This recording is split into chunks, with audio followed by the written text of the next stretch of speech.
तो आज हम लोग करने वाले हैं नेक्स्ट जो हमें पैरामीटर निकालना है वो किसका, वोल्टेज सीरीज फीडबैक एम्पलीफायर, जो कि हमने कल की क्लास में इसका एक डेरिवेशन किया है। और इस डेरिवेशन के थ्रू जिस हम एंड रिजल्ट पे आए हैं वो क्या है, gain of this voltage series feedback amplifier which is AF is equal to V0 by Vin is equal to 1 plus RF by R1। ऐसा ही कुछ था। Yes ma'am. ठीक है,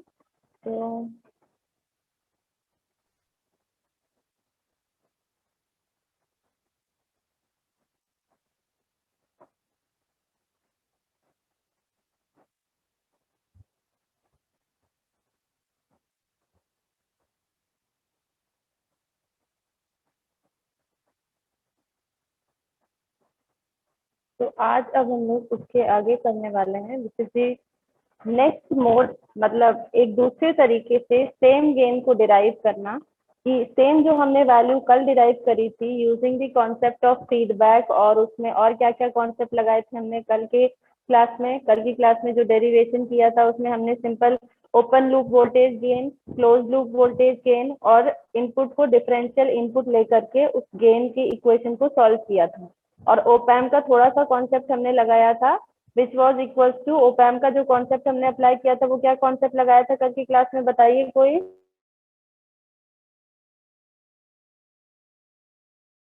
ओपैम का जो output voltage A into V1 minus V2। Yes, ये concept हमने कल की क्लास में अप्लाई किया है which is V0 is equal to A into V1 minus V2।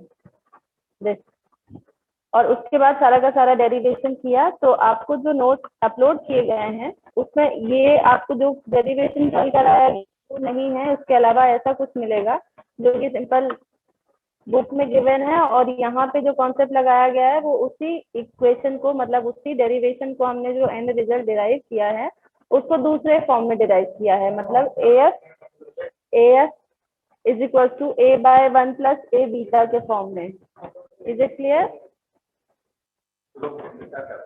Clear है? Yes ma'am. ठीक है, ये हमने कल की क्लास में किया था। तो इसको आप लोग को नहीं करना है और इसको भी नहीं करना है कि अगर आपको नोट्स में लिखा हुआ मिल गया है तो आप इसको पूरी तरह, ये आपके समझने के लिए है, ये आपको पता होना चाहिए कि ये जो डेरिवेशन हमने निकाला है विच इज जो हमने गेन की वैल्यू निकाली है, ये गेन की वैल्यू अभी आप पहली बार पढ़ रहे हैं, बट इस पूरे सब्जेक्ट में आपको एंड तक 1 plus RF by R1 for non inverting amplifier मिलेगा ही मिलेगा। तो इसको याद करके रख लीजिए। और यहाँ पे जो पूरा कंप्लीट डेरिवेशन ये आपको दिख रहा है वो इसी इक्वेशन के लिए किया गया है जिसको कि हमें derive the equation of gain for non inverting op amp. क्या सुना आप लोगों ने, बताइए। Derive equation of gain for non inverting. तो अगर आप नॉन इन्वर्टिंग के लिए पूछा गया है तो आपको फीडबैक के कॉन्सेप्ट से करना जरूरी नहीं है। तो वहां पे फिर हम दूसरे तरीके से, मतलब सिंपल KVL KCL के थ्रू सेम इक्वेशन को डिराइव करते हैं। आपको उस तरीके से करना है क्योंकि कल जो हमने किया है वो थोड़ा सा लंबा है। मतलब जो हम नॉन इन्वर्टिंग एम्पलीफायर के लिए करेंगे अगर डेरिवेशन जब नेक्स्ट चैप्टर में जाएंगे तो वहां पे हम इसे सिंपल 4-5 लाइन में ही डिराइव कर लेंगे which is far more easier than this one. तो अगर आपसे पूछा गया है कि derive this equation of gain for non inverting amplifier by using the concept of feedback, और अगर ये पूछा गया है कि आपको फीडबैक के कॉन्सेप्ट से बताना है, दैट मीन्स एक्चुअली क्या पूछा गया है, पूछा गया है कि आपको वोल्टेज सीरीज फीडबैक एम्पलीफायर के लिए गेन निकालना है। ये चीज आपको समझनी है। Is it clear? क्लियर है सभी को? Yes ma'am. ठीक है, अब नेक्स्ट चलते हैं। एक उसमें नेक्स्ट आगे क्या है कि जो 2-3, मतलब अभी क्या है कि बहुत सारा कंफ्यूजन इस चीज का होगा कि नॉन इन्वर्टिंग एम्पलीफायर है या वोल्टेज सीरीज फीडबैक एम्पलीफायर है। एक्चुअली ये दोनों ही एक है। ठीक है, नॉन इन्वर्टिंग एम्पलीफायर एक वही है जो वोल्टेज सीरीज फीडबैक एम्पलीफायर है, लेकिन फीडबैक के कॉन्सेप्ट से हम उसको क्या नाम दे रहे हैं, simple voltage series feedback amplifier. और इसमें जो बेसिक एम्पलीफायर है वो है वोल्टेज एम्पलीफायर। यहाँ पे ट्रांसकंडक्टर,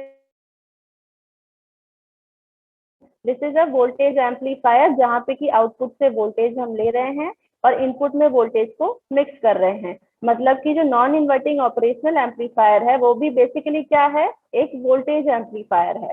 तो जो वोल्टेज एम्पलीफायर का डायग्राम हम लोग जब एम्पलीफायर पढ़ रहे थे तो वहां पे हमने एक सिंपल इक्विवेलेंट डायग्राम बनाया था, जिसमें कि इनपुट स्टेज में एक रेजिस्टेंस आरआई कनेक्ट किया था एंड आउटपुट स्टेज में हमने एक डिपेंडेंट वोल्टेज सोर्स लगाया था, वो किया। एक मिनट बेटा।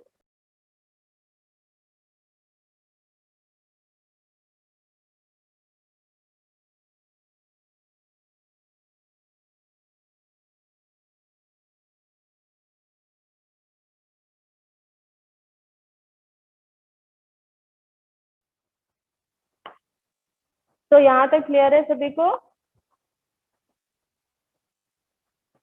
क्लियर है सभी को? कोई डाउट तो नहीं है? प्लीज एक बार कंफर्म कर दीजिए। फिर नेक्स्ट हम लोग नेक्स्ट डेरिवेशन करने जा रहे हैं, which is again the derivation for gain, पर यहाँ पे हम थोड़ा दूसरा लॉजिक यूज कर रहे हैं। तो अभी तक जो भी डेरिवेशन कराया गया है आपको वोल्टेज सीरीज फीडबैक एम्पलीफायर के बारे में जो चीजें बताई गई हैं, उसमें कोई डाउट है क्या? कोई कंफ्यूजन? एनीवन? आप लोग बोलेंगे नहीं तो समझ नहीं आएगा। No, ma'am. No ma'am means कोई डाउट नहीं है ऐसा?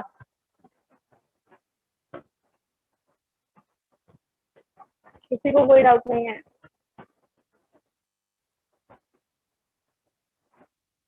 तो नेक्स्ट अब हम लोग करने जा रहे हैं, जैसा कि आप सभी लोगों को दिख रहा होगा हेडिंग में, difference input voltage ideally zero. ठीक है, तो एक छोटा सा पहले आप लोग कॉन्सेप्ट देख लीजिए ओपैम्प का, जो कि हमने कल भी देखा था कि वर्क कैसे करता है। ओपैम्प वर्क करता है इस तरीके से कि ये एक सिंपल सा ओपैम्प का ब्लॉक डायग्राम है, सिंपल रिप्रेजेंटेशन है, ब्लॉक डायग्राम भी नहीं है। This is plus, this is minus, this is output which is V not. क्यों हम वी नॉट ही क्यों ले रहे हैं, आई क्यों नहीं ले रहे हैं? क्योंकि हमें पता है कि अगर हम नॉन इन्वर्टिंग एम्पलीफायर पढ़ रहे हैं तो वो एक वोल्टेज एम्पलीफायर है बेसिकली, इसीलिए हम इनपुट में वोल्टेज ले रहे हैं और आउटपुट में भी वोल्टेज ले रहे हैं। क्योंकि ये कौन सा एम्पलीफायर है? Basic amplifier is which amplifier? किस तरीके से बिहेव कर रहा है ये बताइए?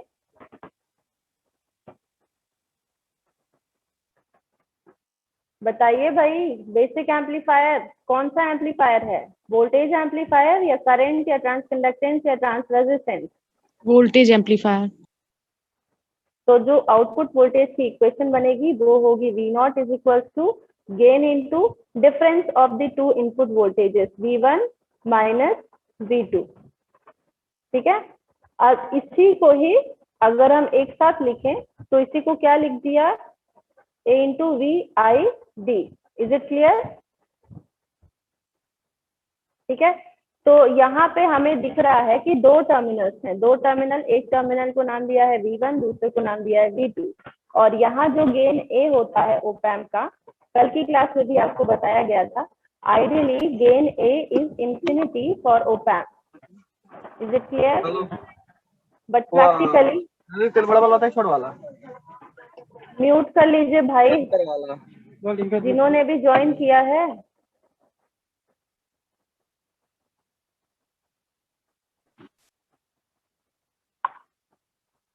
एंड प्रैक्टिकली ये जो वैल्यू होती है फॉर IC741 ओपैम्प, जो कि हम लोग पढ़ेंगे, which is the most basic and most common op-amp IC जो सबसे पहले जनरेट बनाई गई थी और सबसे ज्यादा यूज की गई है, विच इज IC741। इसके लिए जो गेन A की वैल्यू होती है वो होती है 2 × 10⁵, और क्या कह सकते हैं 20 ऐसा।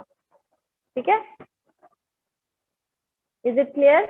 ये होती है गेन की value and this A is nothing but open loop gain. ये क्या है? Open loop gain. Is it clear? Yes ma'am. ठीक है, तो अब जो आप लोगों को करना है इसके बाद जो समझना है वो ये कि यही कॉन्सेप्ट अब हम लोग यहाँ आगे लगाने वाले हैं, यहाँ जो आगे अभी PDF हम देख रहे हैं उसमें। तो ये है VID, डिफरेंशियल वोल्टेज VID। उसी सेम इक्वेशन को हमने रिवर्स कर दिया है, इस इक्वेशन में हमने VID मतलब इनपुट वाले वोल्टेज को यहाँ लेफ्ट साइड में लेकर के V0 divided by open loop gain A कर लिया है, ठीक है। उसके बाद क्योंकि हमें पता है गेन बहुत ज्यादा होता है, गेन आइडियली इंफिनिटी है, अगर A आइडियली ये इंफिनिटी पुट कर दिया हमने तो VID की वैल्यू क्या हो जाएगी, 0। ये समझ आया सभी को, क्योंकि 1/इंफिनिटी इज इक्वल टू 0 होता है, ये सभी को समझ आया। इसके बाद VID एक्चुअली क्या है, VID is the difference of two terminal voltages which is V1 minus V2। तो इस यहाँ से जो निकल करके आया वो क्या आया, एक्चुअली क्योंकि ओप एम्प का जो गेन है वो बहुत ज्यादा होता है तो उसके दोनों टर्मिनल्स का जो वोल्टेज है वो इक्वल होता है, ये निकल करके आता है यहाँ से। और इसी को ही, इसी कॉन्सेप्ट ग्राउंड कॉन्सेप्ट, आवाज आ रही है सभी को, फ्लक्चुएट तो नहीं हो रहा है। Virtual ground concept again very important concept for op amp. 80% op amp के क्वेश्चन वर्चुअल ग्राउंड कॉन्सेप्ट से सॉल्व हो जाते हैं, मतलब लीव फीडबैक, जो भी आपको फीडबैक पढ़ाया है उसका कोई कॉन्सेप्ट आपको कहीं नहीं लगाना पड़ेगा, सिर्फ वर्चुअल ग्राउंड के कॉन्सेप्ट से। वर्चुअल ग्राउंड का कॉन्सेप्ट मतलब कि अगर ओप एम्प के एक टर्मिनल का वोल्टेज हमें पता है, इस टर्मिनल का वोल्टेज मतलब अगर तो डेफिनेटली ये कितने भी सोर्स से कनेक्टेड हो, उससे कनेक्टेड हो, ये वाला जो नोड है जो आगे जा रहा है। मैम वॉइस ब्रेक हो रही है। मैम नॉइस आ रहा है पीछे से। एक मिनट।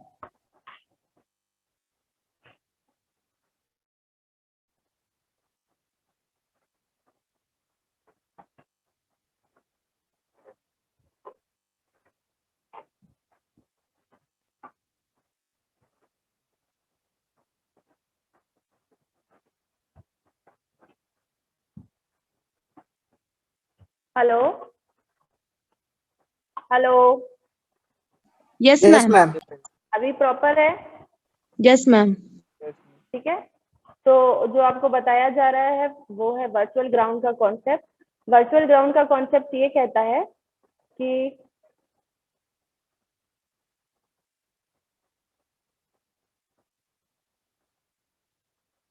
अगर ओप एम्प के दो टर्मिनल्स हैं, ये दो टर्मिनल V1 V2, तो क्योंकि दोनों टर्मिनल्स ओप एम्प का गेन बहुत ज्यादा होने की वजह से, मतलब this is the most important condition for virtual ground, कि जब भी वर्चुअल ग्राउंड कॉन्सेप्ट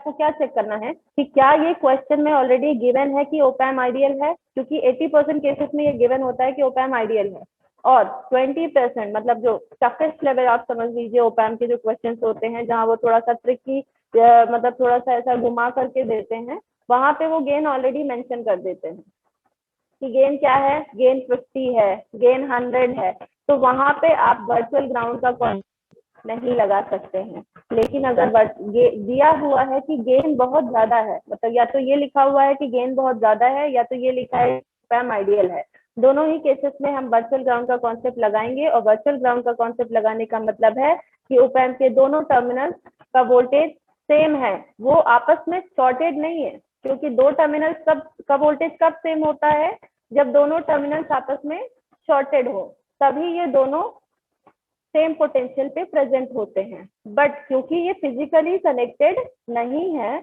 बट उसके बाद भी दोनों का जो पोटेंशियल है वो सेम है, इसलिए इसको क्या बोलते हैं, वर्चुअल ग्राउंड। मतलब अगर ये वाला टर्मिनल ग्राउंड है, सपोज इस पे हमने कुछ नहीं लगाया और इस पे हमने बहुत कुछ लगा दिया, बहुत कुछ मतलब ऐसा एक सोर्स लगा दिया, जैसे कि अभी लास्ट क्लास में भी हमने एक डायग्राम देखा था, वहां पे ऐसा कुछ कनेक्शन हमने दिया हुआ था। सॉरी, इसको हम नेगेटिव कर देते हैं, अदरवाइज ये पॉजिटिव हो जाएगा, पॉजिटिव फीडबैक को भी हमें नहीं देखना है।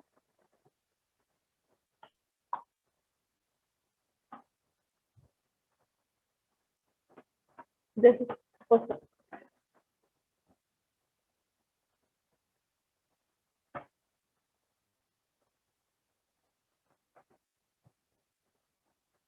and this is plus। तो अगर ये टर्मिनल मतलब ये हमारा V2 हो गया, सॉरी V1 हो गया, V1 को ग्राउंड करना मतलब V1 क्या हो गया, 0, तो ये वाला टर्मिनल जो है V2, तो V2 ऑटोमेटिकली क्या हो जाएगा, if it is already given कि गेन बहुत ज्यादा है या गेन इंफिनिटी है, तब हमें कुछ भी नहीं सोचना है, हमें बस V1 की जो वैल्यू है विच इज 0 वही V2 की वैल्यू को पुट कर देना है और आगे का अपना सोल्यूशन देखना है। Is it clear to everyone? और यही Yes, कॉन्सेप्ट ma'am. जो है इसको बोलते हैं वर्चुअल ग्राउंड का कॉन्सेप्ट। और आप ये लिख करके चलिए या मान करके चलिए कि ओपैम के आधे से ज्यादा क्वेश्चन वर्चुअल ग्राउंड के कॉन्सेप्ट से ही सॉल्व होते हैं।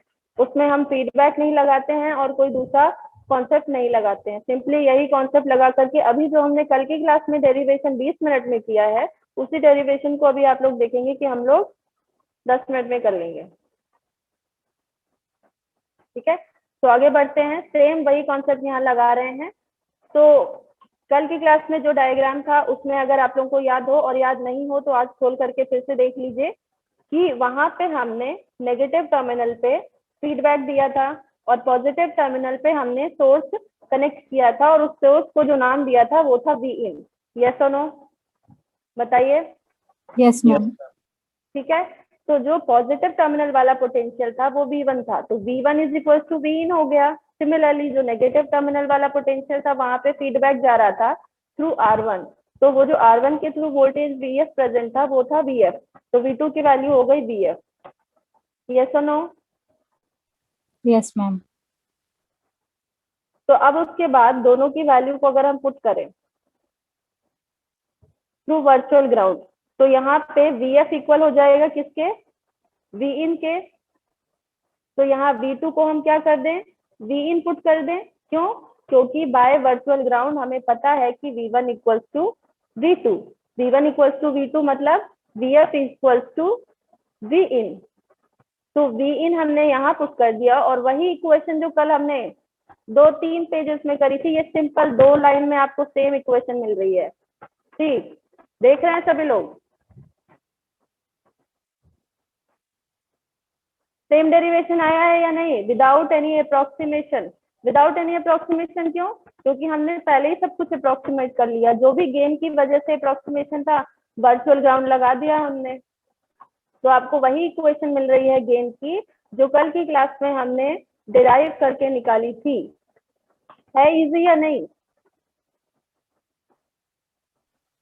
Yes, ma'am. बताइए, समझ आया? किसी को कोई डाउट है इसमें? कोई डाउट हो तो बताइए।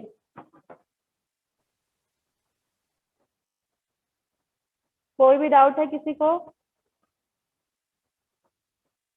मैम बस वर्चुअल शॉर्ट कॉन्सेप्ट में डाउट है कि वैसे तो कनेक्टेड नहीं, उसके बाद भी क्या इस पे ऑपरेशन कर रहे हैं कि दोनों V1 V2 बराबर हो रहे हैं अप्रोक्सीमेटली। क्या कॉन्सेप्ट कर रहे हैं इसमें? ये कॉन्सेप्ट कर रहे हैं बेटा। और किसी को भी सेम डाउट है? देखो ऐसा नहीं है कि एक बार में समझ में जो बोल दिया मैंने वो सब कुछ सही ही सही है, कोई क्रॉस क्वेश्चन हो ही नहीं सकता। डाउट आना चाहिए, बिल्कुल आना चाहिए। और नहीं समझ में आ रहा है दैट मीन्स आप कोशिश कर रहे हैं समझने की, तब नहीं समझ में आ रहा है तो उसके बाद क्वेश्चन भी पूछना चाहिए अगर नहीं समझ में आ रहा है तो। ठीक है, तो वर्चुअल ग्राउंड का कॉन्सेप्ट एक बार फिर से देखिए, इसमें ये कंफ्यूजन मत रखिएगा कि कैसे हो रहा है। वर्चुअल ग्राउंड नाम से ही समझ में आना चाहिए कि वर्चुअली ग्राउंड का कॉन्सेप्ट हम लगा रहे हैं। मतलब अभी ओपैम के अंदर की आपकी कंडीशन आपको कुछ भी नहीं पता है, लेकिन आपको ये पता है कि वोल्टेज एम्पलीफायर कैसा होता है, ये पता है? Voltage Yes, ma'am. एम्पलीफायर पता है। तो क्योंकि हमें पता है कि ओपैम एक्चुअली एक वोल्टेज एम्पलीफायर की तरह वर्क करता है, this is not an current amplifier, specially non inverting जो वोल्टेज एम्पलीफायर है वो, मतलब जब हम पॉजिटिव टर्मिनल पे इनपुट दे रहे होते हैं वो वाले केस में ओपैम एक वोल्टेज एम्पलीफायर की तरह वर्क करता है। तो हम वोल्टेज एम्पलीफायर का इक्विवेलेंट डायग्राम ड्रॉ कर लेते हैं जैसा कि हमने पहले पढ़ा हुआ है।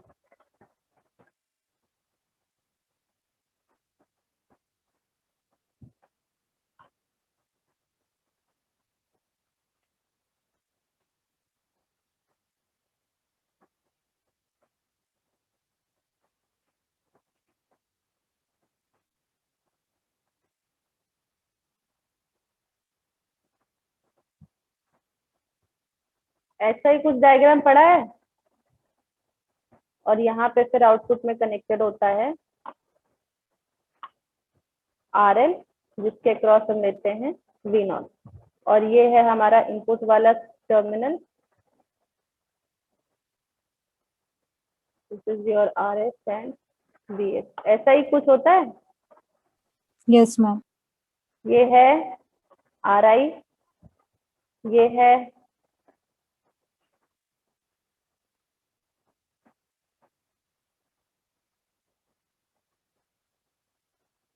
R not and A into V I T, और ये भी ग्राउंडेड ही है, मतलब ये एक्चुअली इससे कनेक्टेड होता है, ये वाला टर्मिनल भी इससे।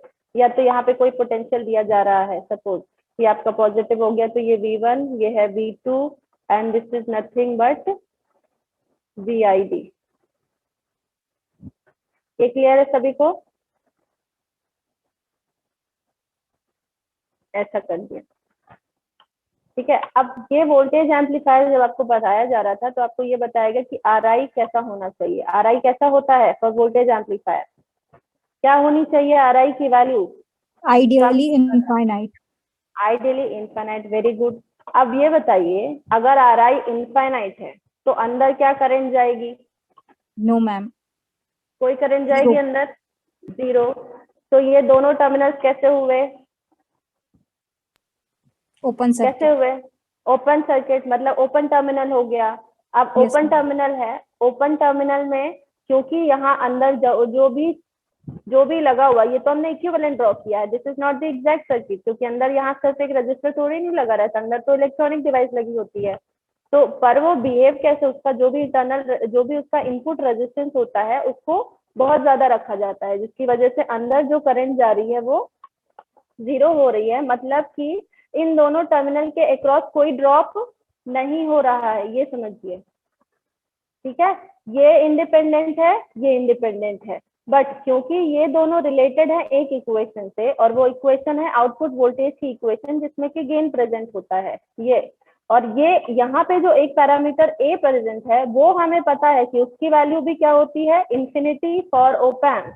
तो अगर हम इस इक्वेशन में इंफिनिटी पुट करते हैं तो मैथमेटिकली, सी ये फिजिकली कभी नहीं होगा, फिजिकली हम कभी शॉर्ट नहीं कर सकते हैं दो टर्मिनल्स को, वहां पे कुछ ना कुछ डिफरेंस, मतलब जो ओपैम है वो उसकी जो फर्स्ट स्टेज होती है, वो फर्स्ट स्टेज मतलब वो होती ही VID है, डिफरेंशियल इनपुट। डिफरेंशियल इनपुट मतलब ये हमें पता है कि दोनों के दोनों टर्मिनल्स का वोल्टेज सेम होता है, बट फिर भी small amount of differential voltage will always be there, और स्मॉल अमाउंट भी कितना?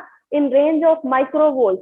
माइक्रोवोल्ट की रेंज में भी अगर डिफरेंशियल वोल्टेज प्रेजेंट है तो आउटपुट में भी आपको क्या मिल जाएगा? 10 to the power 6 into 1 microvolt will always be equal to 1 volt. Yes. ये समझ आया? Yes ma'am.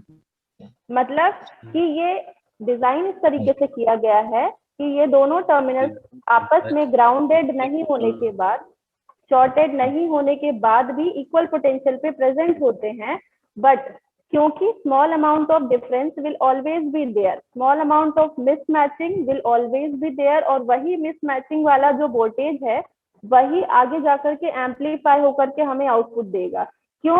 क्योंकि अगर आप सोचिए कि अगर हमने इनपुट में ही 1 वोल्ट दे दिया, सपोज V1 माइनस V2 को ही आपने क्या कर दिया? 1 वोल्ट, तो आउटपुट में आपको क्या मिलेगा? 10 to the power 6 into 1 volt, means 10 to the power 6 volt का सर्किट क्या प्रैक्टिकली बनाया जा सकता है? No ma'am. मतलब इज इट पॉसिबल कि आप लैब में काम कर रहे हैं और आपके सर्किट का output 10 to the power 6 volt physically आ रहा है?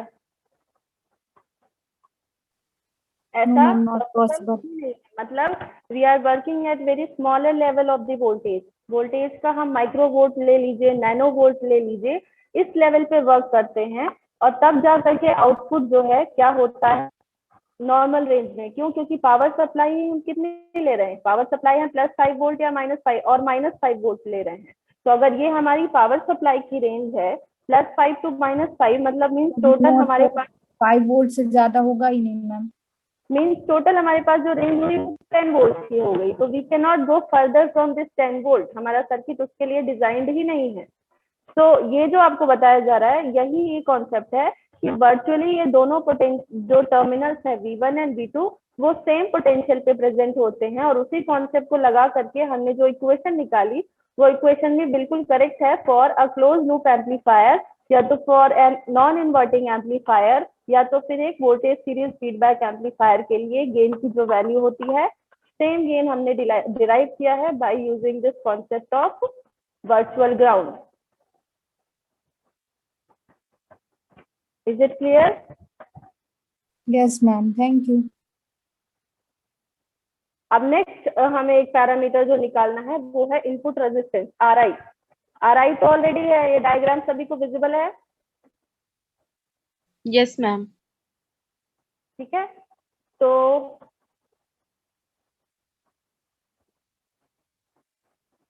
अब इस डायग्राम में आप लोग देखेंगे कि यहाँ पे हमने अंदर जो सर्किट बनाया है वो क्या सर्किट है,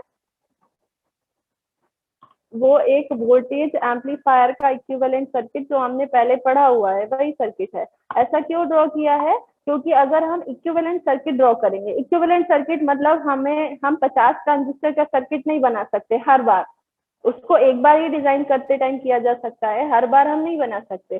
तो उन 50 सर्किट के ट्रांजिस्टर्स को हमने क्या कर दिया, सिंपली अप्रोक्सीमेट कर लिया है एक वोल्टेज एम्पलीफायर के फॉर्म में।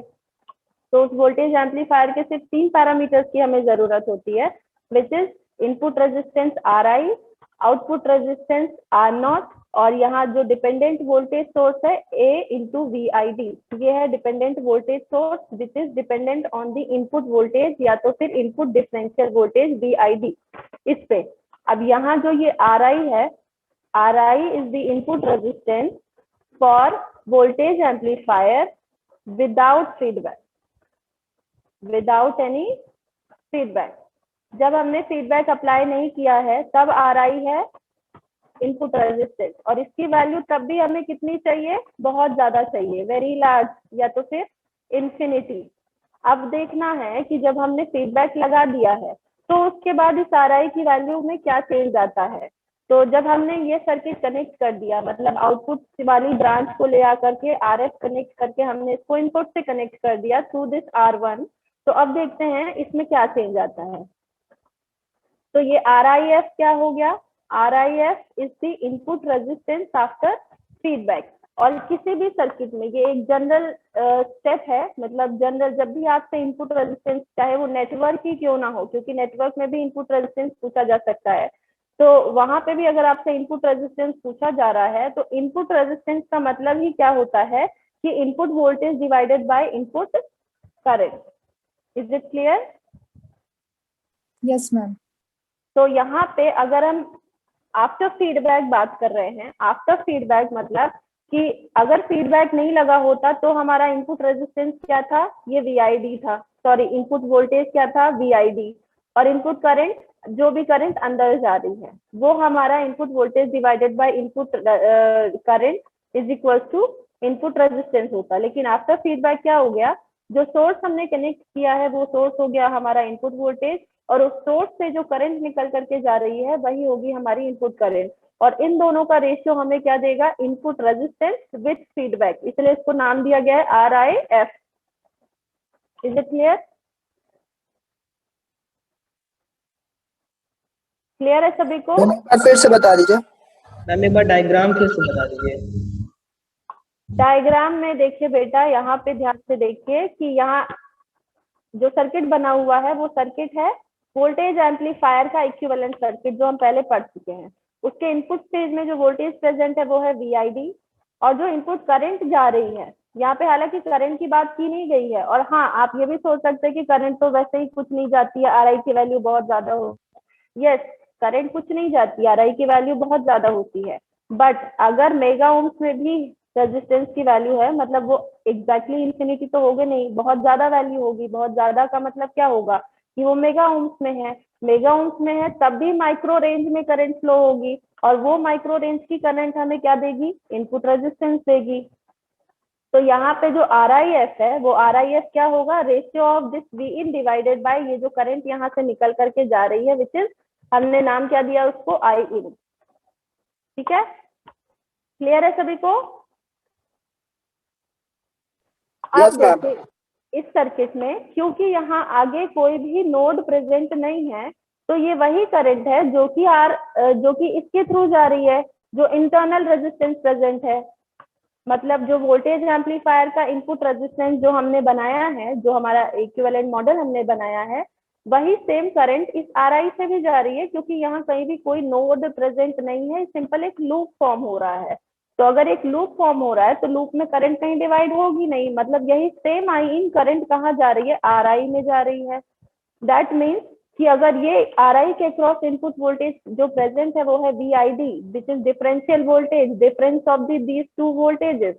तो इस RI के थ्रू भी क्या, इसकी इक्वेशन में क्या बनेगी, RI के थ्रू भी वही वोल्टेज प्रेजेंट है, वही करंट जा रही है। दैट मीन्स उसके थ्रू जो इक्वेशन बनेगी वो हो जाएगी R is equal to V by I in, same. और इसी को ही यहाँ पे चेंज करके क्या लिख दिया है, I इन को तब क्या लिखा, I इन को लिख दिया हमने VID डिवाइडेड बाय RI। ये समझ आ रहा है सभी को, ये समझ आ रहा है सभी को या नहीं, नहीं आ रहा है तो बताइए बिल्कुल। मैम ये डिनोमिनेटर वाला बता डिनोमिनेटर वाली जो टर्म है, डिनोमिनेटर में क्या प्रेजेंट है, input current, input current I in है।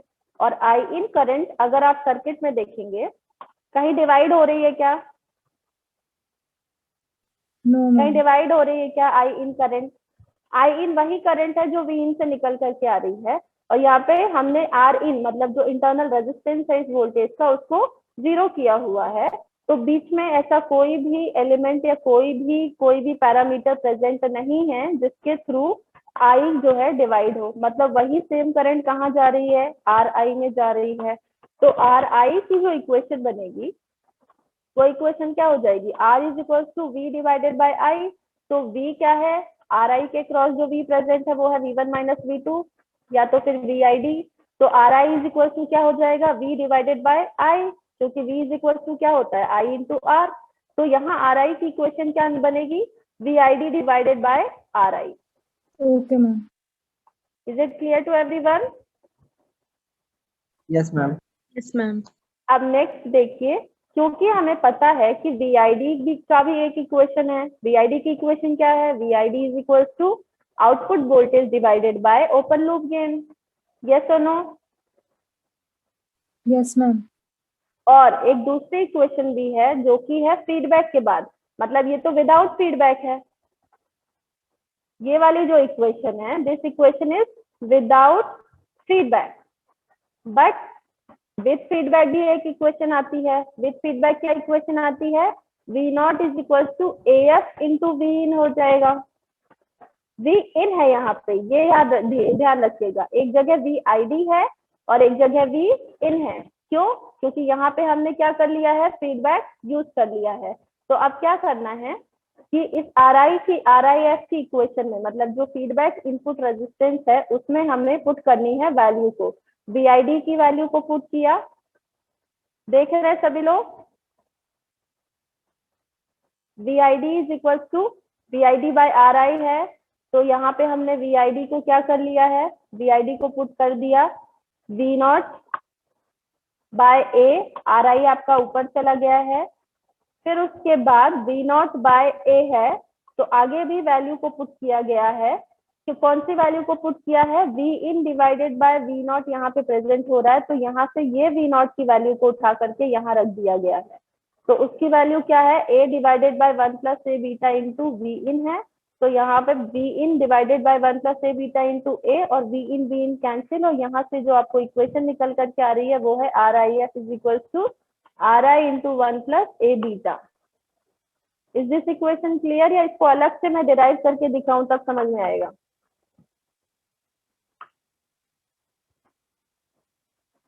यहाँ पे क्या पुट किया है हमने, देखिएगा यहाँ पे हमने दो वैल्यूज को पुट करी है। एक तो V नॉट की हमने क्या वैल्यू रखी, V not is equal to AF into V in होता है, और ये AF की वैल्यू हम 1 प्लस RF बाई R1 नहीं रखेंगे। क्यों नहीं रखेंगे, क्योंकि ये अप्रोक्सीमेट करने के बाद आई है, this is not the exact value. जब यहाँ पे हमने ये मान लिया कि गेन बहुत ज्यादा है तब ये वैल्यू आपको मिलती है 1 plus RF by R1।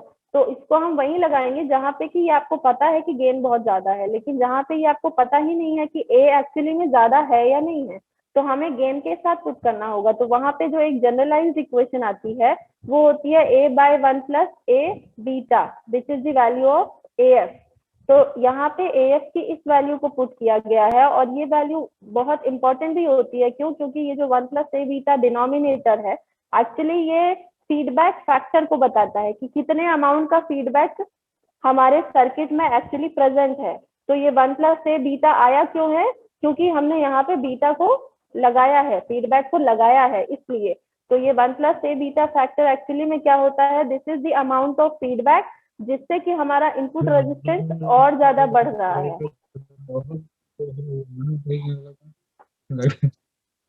Shivam Gupta, Shivam Gupta ji जी जी बोलिए, कुछ बोल रहे हैं आप? शिवम गुप्ता कहाँ गए बेटा? रुको मैं आपको रिमूव भी कर देती हूँ ना।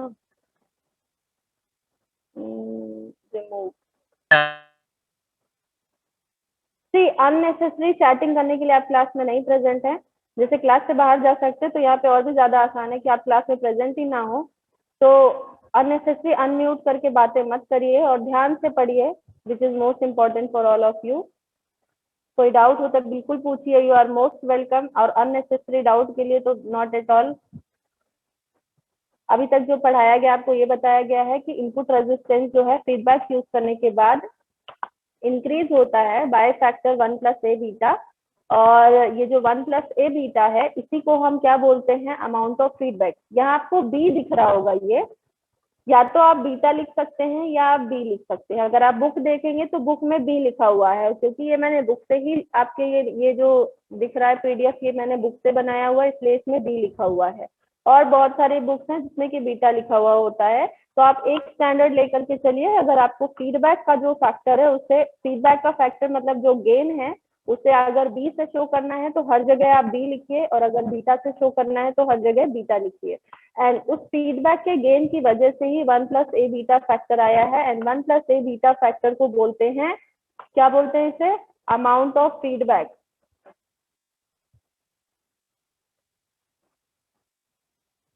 ठीक है, ये क्लियर है सभी को? क्लियर है सभी को? कोई डाउट तो नहीं है? नो मैम क्लियर है।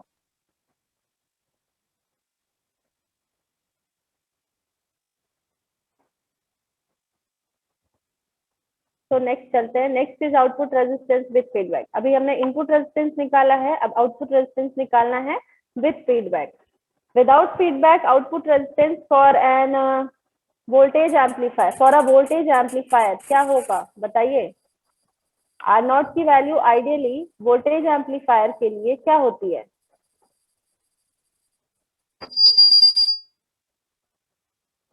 बताइए। मैम कम होती है, कम होती है। एंड आइडियली क्या होती है? 0। 0। ठीक है, तो ये तो हमें पता चल गया कि हमें आउटपुट रेजिस्टेंस को क्या रखना है? कम से कम रखना है। अब फीडबैक यूज करने के बाद ये वैल्यू कितनी कम हो रही है, कम हो भी रही है या नहीं, इसे डिराइव करना है। तो इसके लिए जो तरीका अपनाया गया है, ये सर्किट आप लोग को दिख रहा होगा। इस सर्किट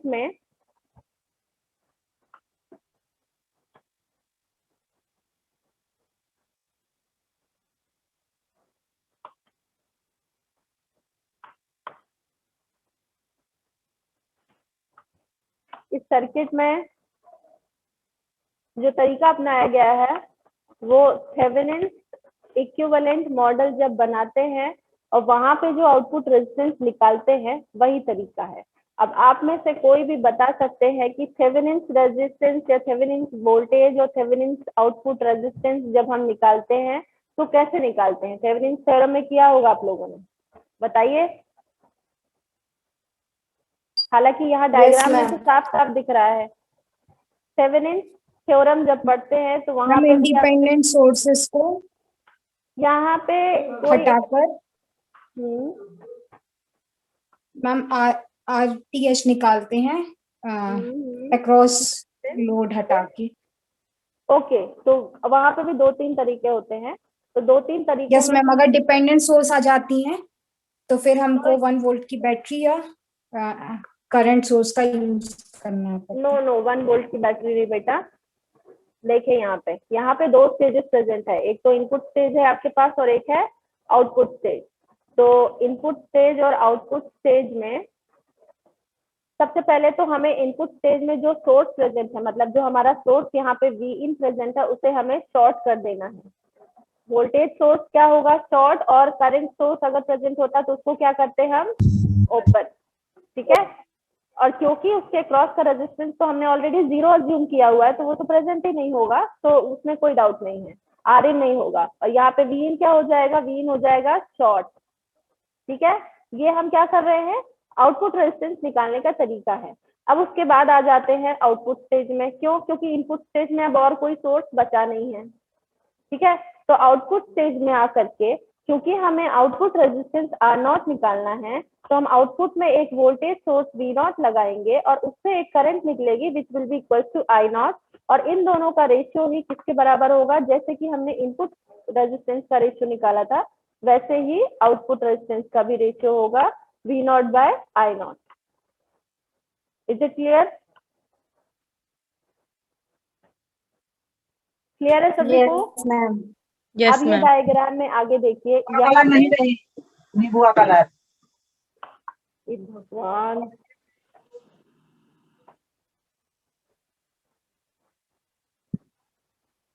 प्रशांत कुमार श्रीवास्तव, कुछ बोल रहे बेटा आप?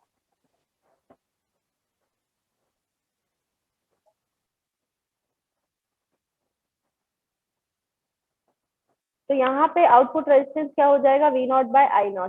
अब इसको निकालने के लिए अब हमें आउटपुट और इनपुट लूप दोनों की जरूरत पड़ेगी। तो ये जो I0 करंट निकल करके आ रही है, तो उसके आगे ही क्या है, उसके आगे ही प्रेजेंट है 2 नोड, और ये 2 नोड से करंट निकल रही है IA एंड IB। ये 2 करंट निकल करके, एक तो IA जो है सिंपल आउटपुट में ही रह रही है, लेकिन जो IB करंट है, वो IB करंट कहाँ जा रही है, इस RF के थ्रू। दिख रहा है सभी को? डायग्राम समझ आ रहा है या नहीं आ रहा है बताइए। मैं IA और IB की बात कर रही हूँ, ये रेड कलर से मार्क कर दिया है, ये सभी को विजिबल है या नहीं? Yes, ma'am. Yes ma'am. Yes ma'am. Yes ma'am. अब यहाँ पे आगे हमें क्या करना है, नाउ लेट्स सी कि किस तरीके से डिराइव करना है। तो ये होगा आपका feedback resistance after feedback, V0 divided by I0। और हाँ, उसके बाद V0 डिवाइडेड बाय I0 करने के बाद I0 को हमने KCL के थ्रू डिवाइड कर लिया 2 करंट्स में, which is equal to IA plus IB। ठीक है, अब IA प्लस IB में अब हमें देखना है कि क्या IA करंट होगी और क्या IB करंट होगी। क्यों? क्योंकि अगेन हम यहाँ पे एक करंट को नेग्लेक्ट करने वाले हैं। तो नाउ सी कि कौन सी करंट ज्यादा है और कौन सी करंट कम है। तो अब अगर हम लोग देखें कि IB करंट जो है कहाँ जा रही है, इनपुट सेक्शन में जा रही है, इनपुट वाले ब्लॉक में जा रही है। तो अब अगर इनपुट वाले ब्लॉक में देखा जाए तो क्या क्या प्रेजेंट है, यहाँ तो कोई सोर्स प्रेजेंट नहीं है। इस ब्रांच में सिंपल एक रेजिस्टेंस R प्रेजेंट है, एंड देन एक R1 रेजिस्टेंस प्रेजेंट है और एक RF रेजिस्टेंस। तो क्योंकि यहाँ पे कोई भी वोल्टेज सोर्स प्रेजेंट नहीं है, so we can calculate the equivalent resistance of this individual branch, yes or no? बताइए। अब हमें इस पूरे के पूरे ब्लॉक का, ये पूरा का पूरा ये जो ब्लॉक है, इसका हमें क्या करना होगा, इक्विवेलेंट रेजिस्टेंस निकालना होगा। निकाल सकते हैं? ये जो ब्लू कलर से मार्क है ब्लॉक, इसका equivalent resistance we can calculate और नॉट? इक्विवेलेंट रेजिस्टेंस निकालने के लिए यहाँ पे जो सर्किट बन रहा है, ऐसा देखिए, ये सर्किट है, ये है, ये यहाँ पे RI लगा हुआ है, फिर यहाँ से ऐसे गए, यहाँ पे R1 कनेक्टेड है, ग्राउंड है, दिस इज R1, और यहाँ पे RF है, ये ऐसा है, और ये है RI, and this branch is also grounded, ऐसा। So can we calculate the equivalent resistance? R equivalent equals to RI in parallel with R1 plus RF, ऐसा कुछ हो सकता है क्या? बताइए, हो Yes, सकता है ma'am. या यस नहीं? मैम। यही होगा या इसके अलावा भी कुछ होगा? नो मैम, यही होगा। यही वैल्यू आएगी या कोई और वैल्यू भी आप लोगों के हिसाब से आ सकती है? ऐसा हमने क्यों किया है? क्योंकि अब कोई भी सोर्स तो प्रेजेंट नहीं रहा इनपुट सेक्शन में, तो सिंपली रेजिस्टेंसेस का एक नेटवर्क है, तो उन रेजिस्टेंसेस के नेटवर्क को हमने एक रेजिस्टेंस में कन्वर्ट कर लिया, जिससे कि IB करंट फ्लो होने वाली है। क्लियर है? तो अब ये रेजिस्टेंस की वैल्यू देखते हैं कैसी है। RI हमें पता है ज्यादा होता है, यस और नो? RI ज्यादा होता है, yes input ma'am. Resistance voltage source का तो ज्यादा ही होता है, फर्स्ट रिक्वायरमेंट है वोल्टेज सोर्स की। फिर उसके बाद in parallel with this R1 और RF और R1 दो वैल्यूज हैं, RF एंड R1। तो एक चीज समझ लीजिए आप लोग, जब भी बात आती है RF और R1 की, तो RF और R1 में जो सबसे ज्यादा वैल्यू होती है, क्योंकि जो गेन अभी तक हमने डिराइव किया है, वो क्या है? 1 + RF/R1 है। यही गेन डिराइव किया है ना? और इस गेन की वैल्यू, सॉरी ये AF है, दिस इज AF, और ये जो गेन की वैल्यू है ये हमें ज्यादा चाहिए होती है, और ये गेन की वैल्यू ज्यादा कब होगी?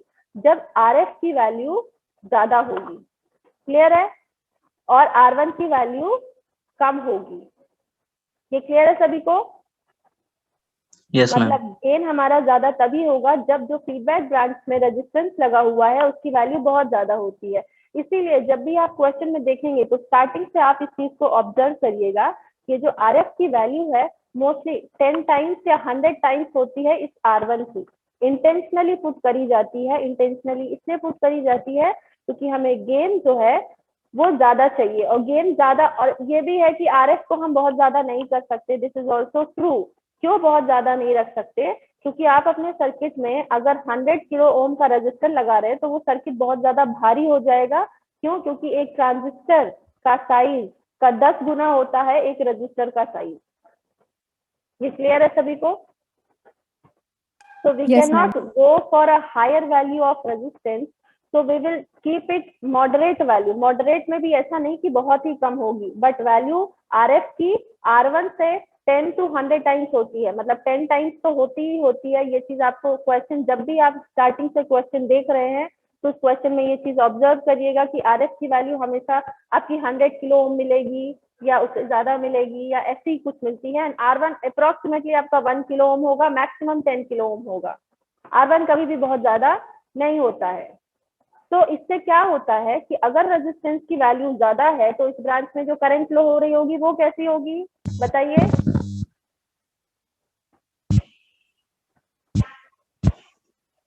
अगर रेजिस्टेंस की वैल्यू ज्यादा है तो करंट की वैल्यू कैसी होगी? कम होगी। कम होगी। दैट मीन्स ये जो आपने इक्विवेलेंट रेजिस्टेंस निकाला है इसकी वैल्यू बहुत ही ज्यादा है, और अगर ज्यादा वैल्यू है तो इसके थ्रू जो करंट फ्लो हो रही है वो क्या है? वो कम है। और उस कम करंट का मतलब है कि we can neglect this IB current, और IB करंट को अगर नेग्लेक्ट कर दिया तो हमारे पास जो आउटपुट करंट की इक्वेशन बचेगी वो क्या होगी? सिंपली I0 = IA, मतलब वही करंट जो सिर्फ आउटपुट सेक्शन में फ्लो हो रही है। तो अब हम क्या करेंगे? अब हम KVL लगाएंगे आउटपुट लूप में और वहां से हम V0/I0 निकालेंगे। Is it clear? ये क्लियर है सभी को? सी, आप लोग यहाँ पे इलेक्ट्रॉनिक्स का कॉन्सेप्ट नहीं पढ़ रहे हैं, यहाँ पे हमने नेटवर्क का भी कॉन्सेप्ट समझा है। नेटवर्क का कॉन्सेप्ट कैसा कॉन्सेप्ट कि हम यहाँ पे इक्विवेलेंट रेजिस्टेंस निकाल रहे हैं। Equivalent resistance is not the part of electronic devices. क्यों? क्योंकि अभी हम कोई इलेक्ट्रॉनिक डिवाइस से डील ही नहीं कर रहे हैं। यहाँ ना तो आपने डायोड का कॉन्सेप्ट लगाया, ना BJT का, ना FET का। यहाँ पे आप सिंपल रेजिस्टेंस और करंट से डील कर रहे हैं।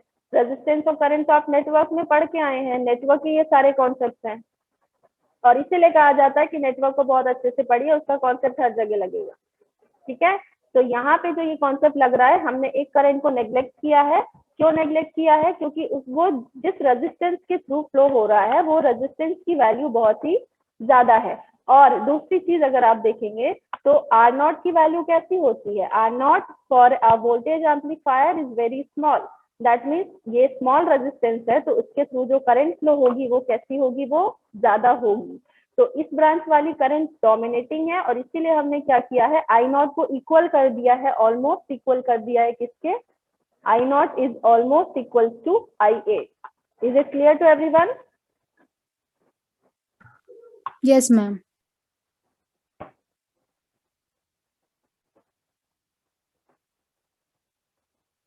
नेक्स्ट अब देखिए, अब हमें क्या करना है, केवीएल लगाना है। केवीएल कहाँ लगाना है, हमें केवीएल इस लूप में लगाना है। ये जो इनपुट वाला, बहुत सारे यहाँ पे डायग्राम्स हो गए, इसको इरेज कर लेते हैं अपन पहले।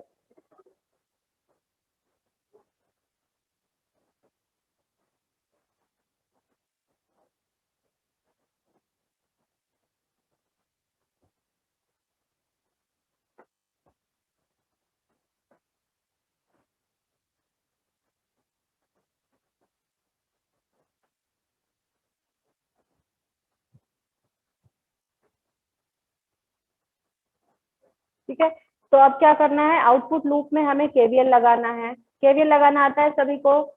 नहीं आता तो भी बिल्कुल बेझिझक बताइए, नहीं आता तो नहीं आता, आता है तो आता है भाई, अपनी इच्छा से नहीं आता। क्यों आता है सभी को केवीएल लगाना? जिनको आता है बहुत Yes, अच्छा ma'am. बात है, Yes, यस ma'am. मैम। और नहीं आता है तो सीख लीजिए, आगे बहुत काम आएगा। और नहीं सीखना तो कोई बात नहीं, अपना एटीट्यूड है सबका भाई, हमें नहीं सीखना तो नहीं सीखना, कोई जबरदस्ती थोड़ी नहीं कर सकता है। तो अब हमें करना है आगे, यहाँ इस लूप में, ये यहाँ से निकल करके यहाँ से जा करके ऐसे ऐसे, लूप कहाँ बनता है, लूप वहां बनता है जहां हम एक सोर्स से निकल करके ग्राउंड तक पहुंच जाए, तभी लूप कंप्लीट होता है। ये ध्यान में रखने वाली चीज है, मतलब एक ग्राउंड से निकल करके दूसरे ग्राउंड तक पहुंच गए हैं तो लूप कंप्लीट है। और लूप कंप्लीट में हमें केवीएल लगाना है। और क्यों हम लगा पा रहे हैं, क्योंकि ये बीच में जो नोड से करंट जा रही है ना, उसको हमने नेग्लेक्ट कर दिया है, उसको ऑलमोस्ट जीरो बांध लिया है, इसलिए। तब यहाँ पे अगर केवीएल की इक्वेशन लगाएंगे तो कैसी इक्वेशन बनेगी, स्टार्टिंग फ्रॉम दिस सोर्स, हम यहाँ से स्टार्ट हो रहे हैं ऐसे, तो माइनस प्लस साइन है, मतलब माइनस वी नॉट प्लस ये आई नॉट करंट ही क्या है, आई ए है, तो I naught into R naught plus plus क्या है, A into V I D, ये हो गया is equal to zero. This is the equation of KVL. तो नेक्स्ट आगे उसी इक्वेशन में हमें क्या किया, आई नॉट को अलग कर लिया है। क्यों, क्योंकि हमें वी नॉट और आई नॉट का रेशियो चाहिए। आई नॉट को अलग करके हमने क्या देखा कि I naught is equal to V naught minus A into V I D by R naught है। अब वी आई डी क्या है, डिफरेंशियल वोल्टेज है, differential voltage is equal to V one minus V two है। V1 minus V2 में से हमने देखा कि एक को तो हमने ऑलरेडी ग्राउंड कर दिया है, दैट मीन्स V1 क्या हो गया हमारा, जीरो हो गया। V1 को वी हैव पुट जीरो, तो हमने V1 को जीरो पुट किया है। V2 is equal to VF, V2 क्या है, फीडबैक वोल्टेज है। और ये फीडबैक वोल्टेज किस फॉर्म में होता है, feedback voltage is equal to beta into V not, या तो फिर B इंटू वी नॉट। तो यहाँ पे हमने क्या पुट कर दिया, V not plus A B into V not हो गया। और फिर उसके बाद आई नॉट की इक्वेशन आपकी इस फॉर्म में रिड्यूस हो गई है। Is it clear? R O F आपको जो मिल रहा है वो मिल रहा है R not divided by 1 plus A beta. That means feedback से ये और भी ज्यादा इंश्योर हो गया कि अगर आउटपुट रेजिस्टेंस कम मिलना था तो वो और भी कम मिलेगा by the amount of this feedback factor. This is the amount of feedback, 1 plus A beta is nothing but the amount of feedback. इतने से हमारा आउटपुट रेजिस्टेंस रिड्यूस हो गया है। Is it clear to everyone?